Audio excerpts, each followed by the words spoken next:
Hey everyone, I'm Stephanie, and I believe that all readers should read children's literature, especially adults. So that's what we do on the KidLit Love podcast. We celebrate all things children's literature, picture books, early readers, middle grade, and young adult novels too. Whether you're an adult reading to your inner child or connecting the young readers in your lives with fantastic books, you've come to the right place. Each week, we'll talk to a different children's literature author and discuss their books, their hopes and dreams for readers, their writing process, and much, much more. So, grab a notebook to build your TBR, and let's get to today's episode of KidLit Love.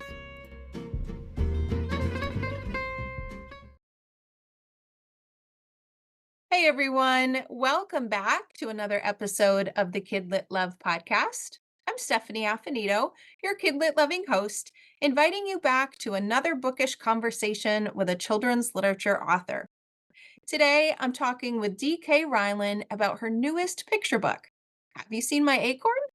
She is both the author and the illustrator, and so we get to pick her brain on both sides today. This is a delightful book about a squirrel who buried his precious acorn for safekeeping, only to find it mysteriously missing.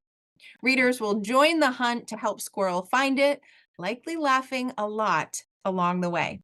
It's the perfect book for this time of year, so let's get right to our conversation. DK, welcome to the KidLit Love podcast. I'm so glad you're here today. Thank you for having me. I'm so happy to be here.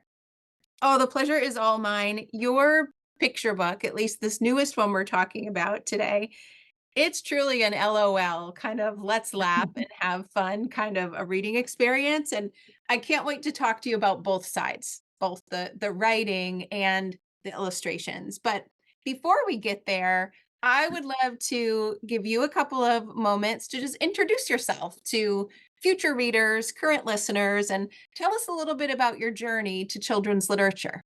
Sure. I my name's DK Ryland. I live in San Diego, grew up here, and I was on a path of coaching and teaching. I was a professional softball player, played internationally, played collegiately, all of that, and so sports were really my thing. And then I got into coaching. I realized I loved hanging out with kids, talking to kids, being around them, teaching. And then at the same time, I had my own kids and fell in love with picture books because, of course, they needed a large picture book library once we had them. And I realized what a cool art form. And during that time, just having kids inspired a lot of creativity. I just wanted to do art all the time, and whether that was with them or during their nap times. And I didn't know what the end goal was, and I didn't know where it was going to lead or if it was going to lead anywhere. I wasn't planning on changing careers or anything like that, but I just couldn't stop making art and learning as much as I could. And so there's years of that until finally I thought, I think I could make my own picture book. And at first I thought I could illustrate. I didn't think that I could write a picture book. That seemed really daunting for some reason. Like, just coming up with good ideas seemed really daunting. And so I just started learning as much as I could from SCB to WI and any classes I could take online, things like that. And won uh,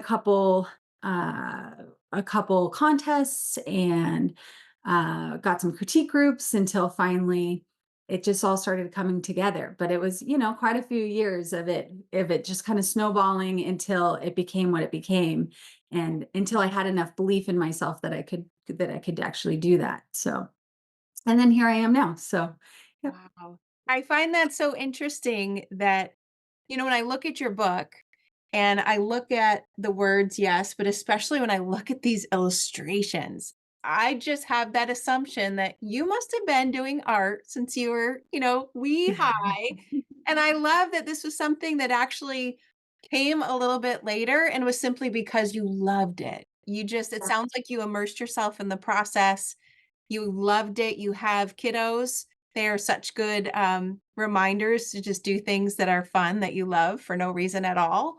And I Yes. love that's what snowballed to give you Yeah. that confidence to get here.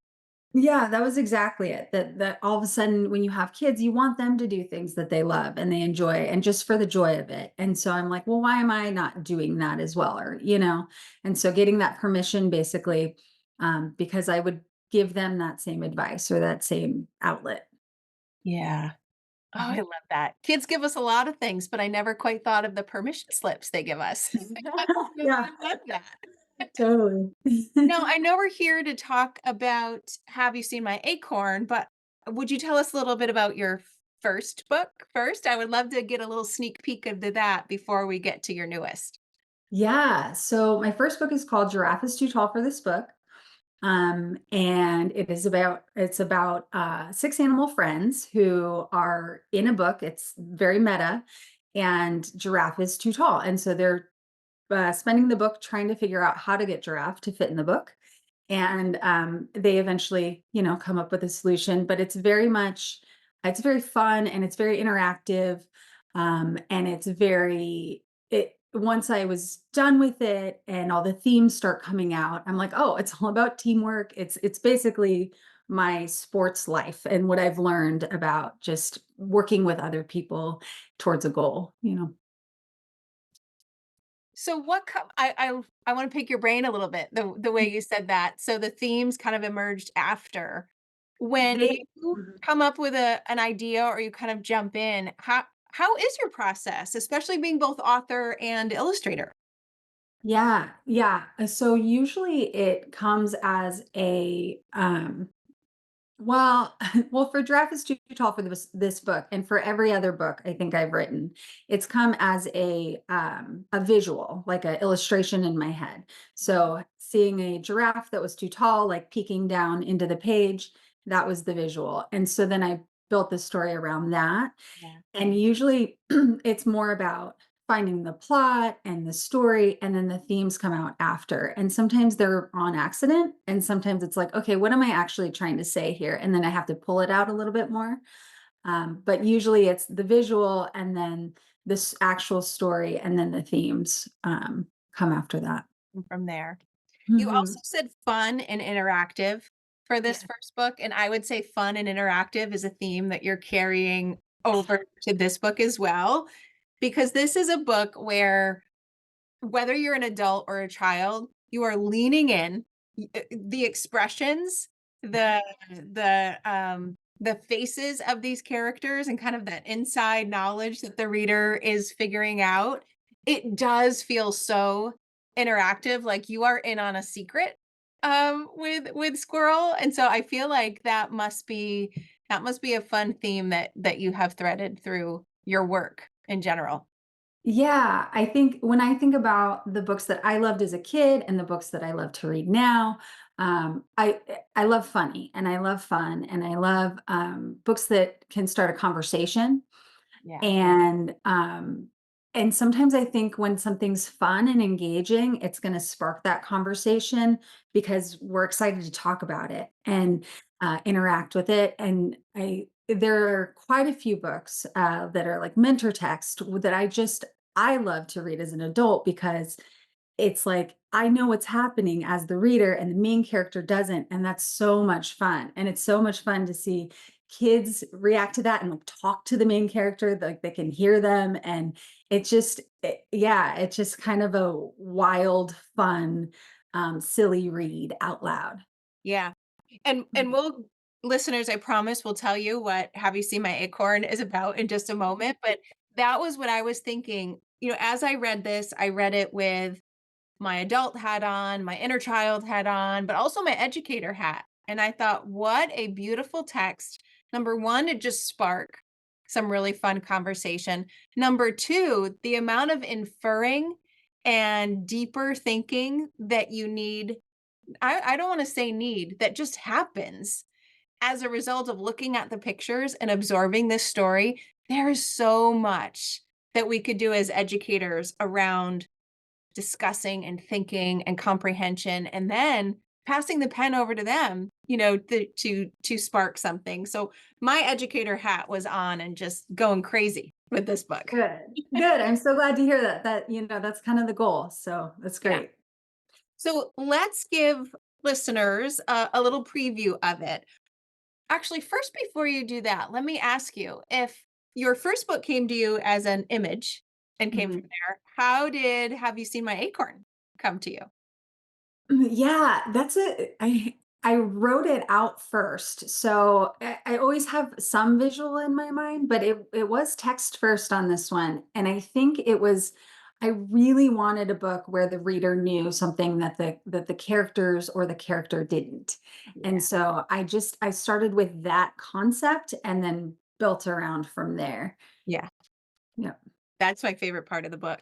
Like you have inside knowledge that Squirrel is just not figuring out, and it's just joyful. So let's let you give an overview of it. Tell listeners, and I usually say no spoilers, but it's gonna it's kind of hard to not spoil a picture book. But what would you like to tell them about the book so that we can dive into it?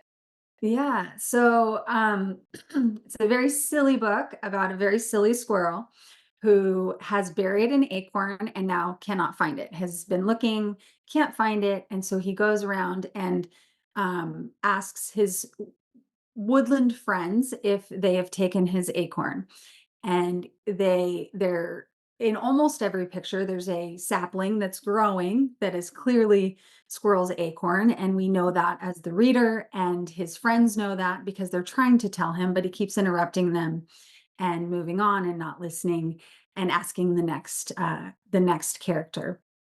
And he continually does that, and the frustration builds probably with the reader as well as the forest animals until the ending comes, which I think is somewhat surprising and not what you would expect, but definitely is good for a laugh. Yes, and I'm glad you didn't say what the ending was, because as I was going through the pages, I thought, okay, what is going to convince this squirrel of what is actually going on? And then the ending comes, and I thought, that is just perfect. A perfect, unexpected, fun kind of ending. What I love the most, and this is why I'm glad I get to pick your brain as an illustrator as well, the expressions on the animals' faces are just perfect. So, for example, the very first animal is a deer, and Squirrel is saying, "Have you seen it?" And again, as you said, cuts him off. No time to talk. Gotta go. Gotta find my acorn. And if a deer could roll its eyes, that's what it looks like. And then on the next page, is the skunk just has his hand on his head, like, "Oh my gosh." I just how did you do that? How did you literally bring to life on a two-dimensional page these exasperated expressions of these animals? Yeah. Oh, yeah. I think when I started out as an illustrator, I thought like everything had to be really pretty because I wanted them to be I don't know, just I wanted to make sure it was good enough, right? Mhm. And what I discovered studying picture books as well as from my mentor Corey Dorfeld is that it's more about expression. It's more about telling a story than it is about the beauty of something, right? So, um, and she really emphasized like you need to nail the expressions. Like we need to know what the characters are feeling, and that really stuck with me. And so I think I now care less about like how beautiful something is and more, is it telling the right story? Is it fitting the tone? Are the characters memorable? And like that is more of the focus now. Although I will say it is beautiful. Oh, thank It you. does both. It is both of those elements, and I was curious about how you actually went about creating those pages. Is this starting with digital work? Is it sketches and then do I say old fashioned or just maybe paper to pencil kind of medium? I was so curious because I really love the aesthetic and the look of how these images are on the page. Thank you. Yeah. No, it is all digital. All the sketches are digital. All of the artwork is done in application called Procreate, and I use brushes that mimic pencil. and that mimic watercolor. And so I like to stick with those types of textures Mhm. and want it to look as traditional as possible. But if like doing things on an iPad is a lot more efficient than it is Yeah. doing something traditionally. And so, and I homeschool my kids as well as draw picture books, and so I need efficiency for sure. You need all the help you can get with Yeah. busy days like that. Yeah, and to be able to take it to go, if I'm at a sports practice, I can still work on my art and things like that. So it's really convenient and it's such a powerful app and you can do pretty much anything in it. So Yeah. it's really cool. I think I've said this on the podcast before. I have had this urge to do beautiful hand lettering on Procreate. I see them on social media. I'm the one that's doodling all my book quotes. And unfortunately, DK, that thing that I purchased has still been sitting in my email waiting for me to open it. And maybe this episode will be the reminder that maybe there's a budding artist inside of me after all too. Yes, absolutely. I'm sure there is. I'm sure. And just think all those years of softball and coaching, and this is just buried inside. Wait. Yeah. Yeah, it's interesting because, like, looking back during all of that time, there are so many moments of like, I would just go to Michael's or like whatever craft store and pick up some paints and just like paint. And I didn't know what I was doing or whatever, but there's always been this like drive to create, but not really the time or the focus on it or I guess, the permission to just do it. So yeah, so it's been there, but it has been buried. And I'm glad that it's come out. Yeah. And I know that because I've gotten to stalk your website probably more than the listeners have here. You know, it may have taken a while to come out in your practice and your art and your publishing, but you are sharing a lot of amazing resources on your website for others who might have a dream like this inside too. So I'd love for you to talk about that because I went down the rabbit hole of your website and was just so filled up and so inspired by what you were sharing to help other people who might want to do the same. So please plug it. Please talk about what you have put on there. Yeah, yeah, that's great to hear because I think it's a very overwhelming path to go down. There's so much information. It's a long path. It's difficult, and I think I wanted to create some resources for writers that had some step by stepness to it, where it's like start here and go through the process so that it just becomes a little less overwhelming. And it's all the things that I wish I had. And would have made the process that much easier, that much smoother, that much more linear because art is just not linear. And so if we can kind of put some structure to it, it just feels better. So just trying to provide resources that I wish I would have had when I was learning. And there's something about the way that you put them together, at least for me, and this is definitely the artistic, creative illustrator in you. They're inviting. They're not just, black and white lists of questions or plain gray boxes where you could jot ideas. They invite you to kind of lean in a little bit to that. So I really appreciate how inviting they were. It made it feel fun. And this is a theme for you, this fun and interactive. And it seems like you've taken it to those resources too. Yeah, good. I'm so glad. That's perfect. Yeah. Now, we talked about your first book. We've talked a little bit about Have You Seen My Acorn, but there's more. There are more that are set to come out, right, too? I'd love for you to share those titles with listeners as well. Yeah. So the next book that comes out is called Giraffe's Book is Missing a Story. It's the sequel to Giraffe is Too Tall for This Book. And I feel very fortunate that I was able to do a sequel. It's really cool. I just got the proofs last week, so I've seen all the artwork and super excited. So now it's off to the printer, and that comes out in spring 2025. And then the next book after that is the Dangerous Alphabet book, and it comes out with Astra.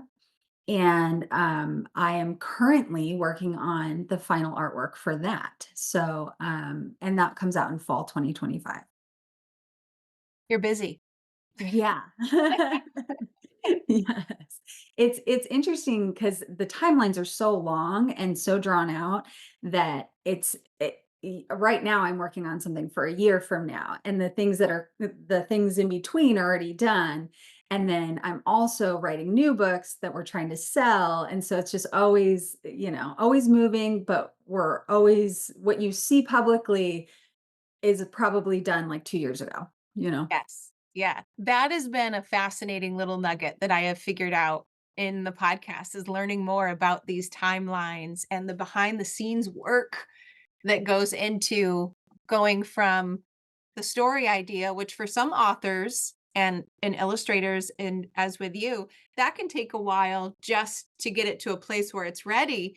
But then I realized from when it's ready to when we get it as readers is a whole nother ballgame. Yes. Yeah, it's usually if you sell something, the normal, I guess, timeline is like 2 years. So, Yeah. yeah, it definitely takes a while. But I will say with the sequel, um, I thought it was gonna be that 2-year time, but they're like, "We wanna get it out as soon as possible because readers are excited and we want the next one," and so that they have something, new to look at, and so that timeline was a year, and which is actually pretty fast because the artwork takes about 6 months. So, yeah, it was like we were diving right into it. Wow. And then homeschooling and doing all the things. It sounds like it's a fun, busy, creative kind of life, though, which sounds wonderful.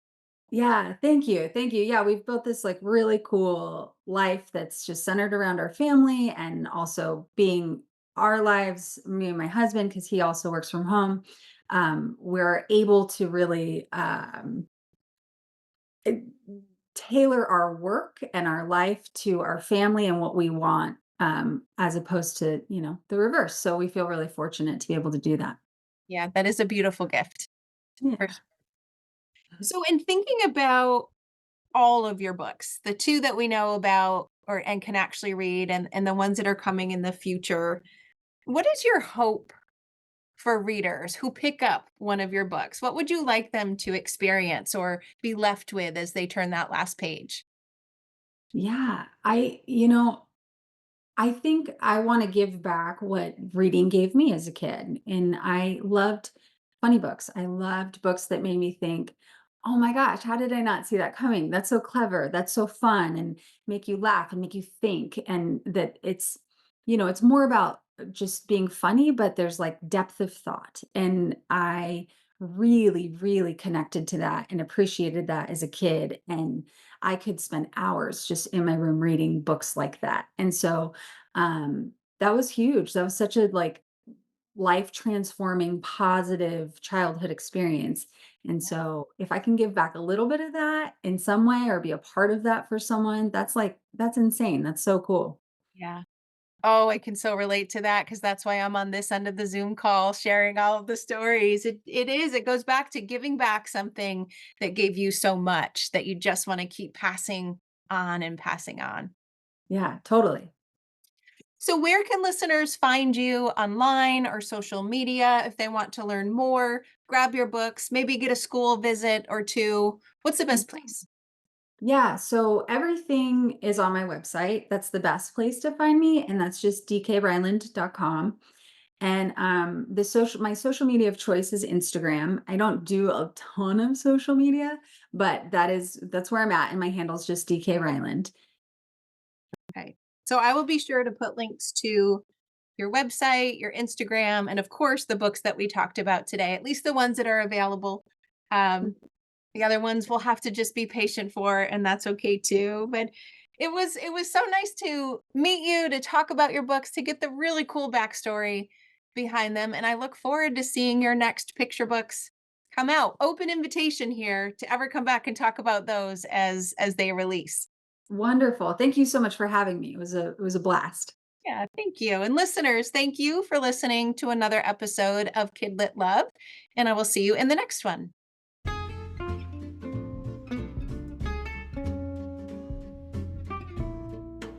Thanks for listening to today's episode of the KidLit Love podcast.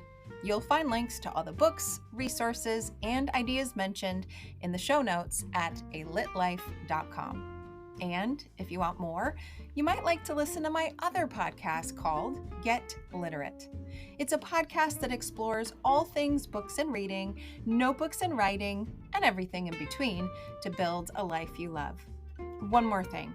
If you love what you listened to today, please take a moment to rate and review the podcast or take a screenshot of the episode and text it to a bookish friend. This helps the podcast grow and builds our bookish community of KidLit Love. Thanks for listening.